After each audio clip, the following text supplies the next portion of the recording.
Now let's learn our 7 times table. 0 times 7 is 0. 1 times 7 is 7. 2 times 7 is 14, because if we have two groups of 7 counters, we have 14 counters.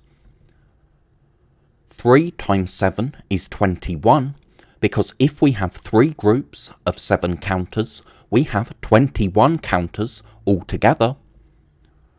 4 times 7 is 28. 5 times 7 is 35. 6 times 7 is 42. 7 times 7 is 49.